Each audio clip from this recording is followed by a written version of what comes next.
Today we'll perform an HTTPS request and customize our Spring Security components, starting with the user details service, the place where user information is retrieved, and password encoder, where passwords are verified and encrypted. The majority of modern applications communicate over the HTTPS protocol and provide secure data transmission. HTTPS is an extension of the HTTP protocol that adds a security layer to the communication between client and server. This layer is called TLS, Transport Layer Security.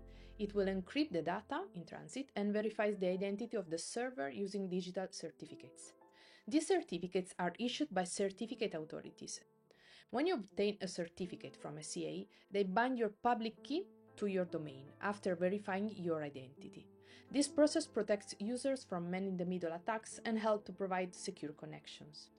The verification takes place during the TLS handshake, where the client and the server agree on encryption protocols, exchange cryptographic keys, and validate the server certificate. Once the handshake is complete, all communication is securely encrypted. Enforcing HTTPS usually happens in two layers, and the infrastructure layer before traffic reaches the application, and in this case we can have TLS termination at proxies like Nginx or HAProxy, at load balancers or at Kubernetes ingress controllers. They will decrypt HTTPS and forward plain HTTP to your application. They can also add HSTS security headers, strict transport security, and they can also handle rate limiting to block malicious traffic. HTTPS can be enforced also at the application level, where safeguards are added in case the infrastructure is misconfigured or bypassed. So at the application level, we can verify the each forwarded proto header to ensure the original request uses HTTPS, add or override HSTS headers, ensure cookies have secure HTTP only or same site attributes, or add additional security headers if not managed upstream. A robust security architecture enforces HTTPS at both infrastructure and application levels. In our sample application, we'll perform a simple HTTPS request by installing a self-signed certificate directly at the application level. For this development, we'll generate a self-signed certificate using OpenSSL. We're impersonating the certificate authority, and we are going to sign a certificate that we generate ourselves. It's like saying, trust this certificate because I say it's valid. Since the certificate is not issued by the trusted CA, browser will not trust it by default, and will need to manually install and trust it locally to bypass security warnings.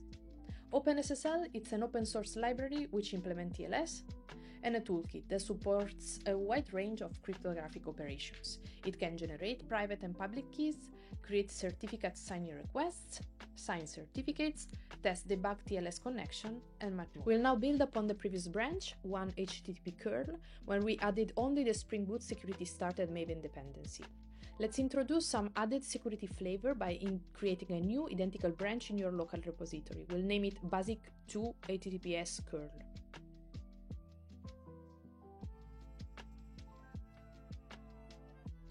So we want to enable HTTPS for the application by defining the necessary properties in the application properties file. Here we specify where Spring Boot can find the certificate using class path to indicate that the resource is located in the resource folder, its format, and the password used to secure it. If we now try to run the application, of course we'll see an error because Spring Boot is expecting a pkcs12 file that cannot be found.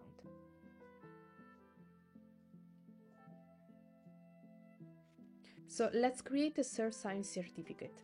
And remember that in production, the certificate is usually handled at the infrastructure level. You can grab the make file in the GitHub repo to HTTPS curl to check out the two OpenSSL commands. The first will output a private key and public certificate. Then we'll use the two files to generate a public key cryptography standard pkcs12 certificate. The rec command initiates the certificate request process, while the X509 option tells OpenSSL to generate a self-signed certificate instead of a certificate signing request, CSR.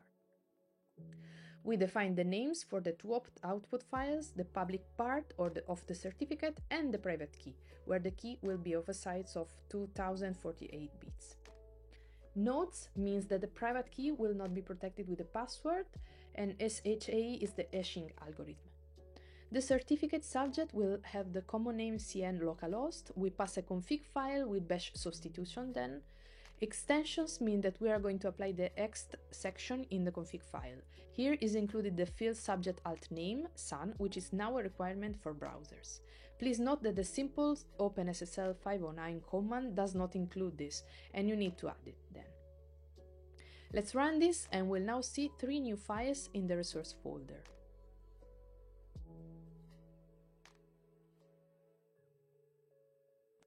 The last step is to import it in our OS Trust Store. We'll go in the keychain folder where the OS Trust Store is located and import the P12 certificate from our project and trust for all domains.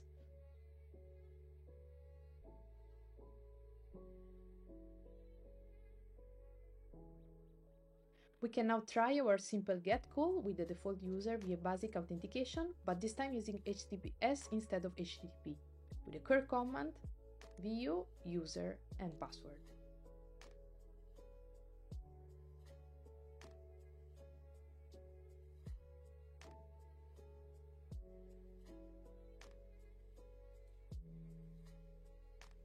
We can also execute it without trusting, added k to the previous curl command, which will skip the certificate verification.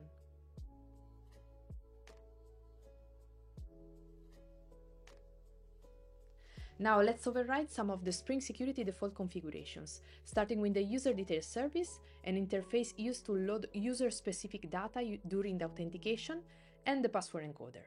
If you need a refresher on where these components fit within the Spring Security architecture, feel free to watch the video number 2 that I put in the description, where I will explain all the login architecture elements. So in this part, we'll learn 2 ways of customizing the user details service, via bin or via security filter chain. Be aware that it's better to always use one style when overriding a configuration due to maintainability. Let's create another branch from the previous one that we can call 3 user details. We can start by taking a look at the first style of customization.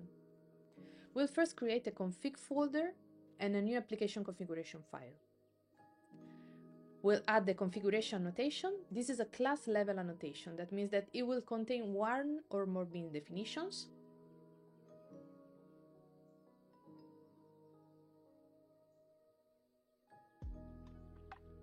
Let's then create a bin, which instead is a method level annotation.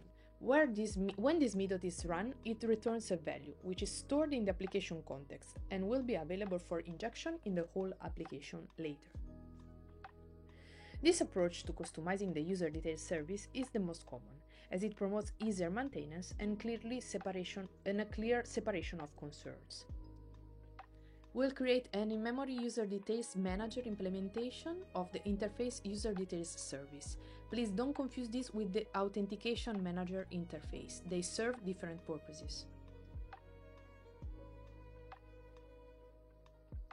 The constructor of in-memory user details manager expects users as either var args or a list.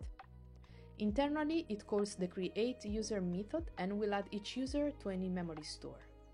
With this setup, the application will no longer use the auto-generated user we previously saw in the console. Instead, it will use the users we defined just here.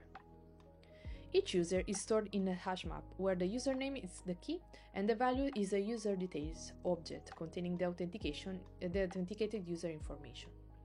So let's create a couple of users that are allowed to access our get endpoint, a user, and an admin.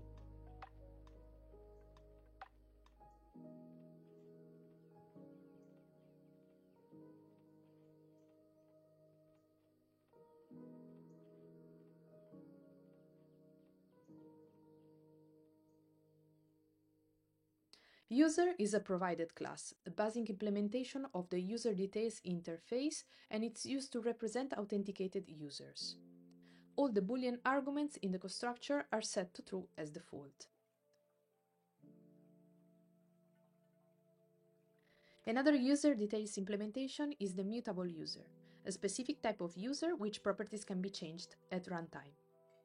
Let's run the application now and we'll see a 401 error.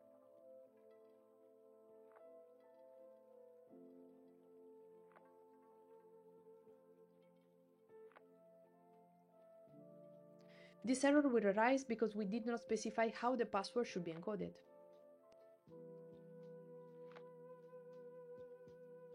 Nope is a marker used to indicate that the password is stored in plain text. It will tell Spring which encoder to use when encoding new passwords and verifying new ones. In this case, the system will use the Nope password encoder. In the configuration file, we must set this prefix or define a password encoder bean. So let's now perform our simple GET call with one of the defined users.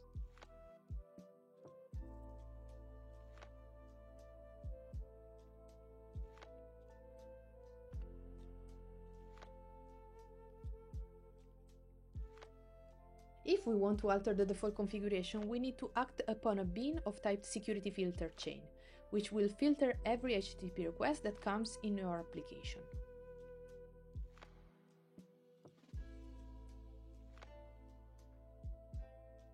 HTTP Security is a builder used to configure security settings for each HTTP request. It defines authentication, authorization, session management, CORS, and custom filters. Let's now configure our object. We'll include some default behavior by explicitly setting HTTP basic and by requiring authentication for all requests. Nothing new so far.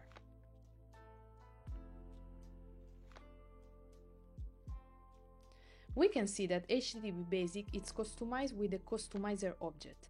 That's an interface that lets us customize a configuration class. So we are using it instead of adding HTTP basic configurer object or a password management configurer, for example. Authorize HTTP requests uses a lambda instead to customize the authorization logic. We could also use permit all to remove the authentication step altogether. And then let's hold the user as we did before. Put into a memory user details manager constructor and attach it to the HTTP security object.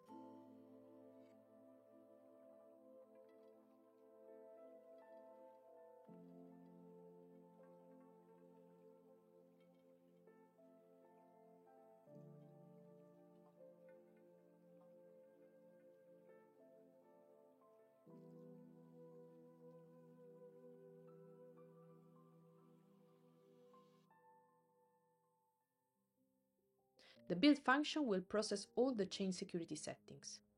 Note that this time we did not create a bean with the name user details service, so Spring Security will also create the default user in this case. Both our users will be valid, the default one and the one we just created. It's usually good practice to have different configuration classes, so let's assign to every config a different responsibility.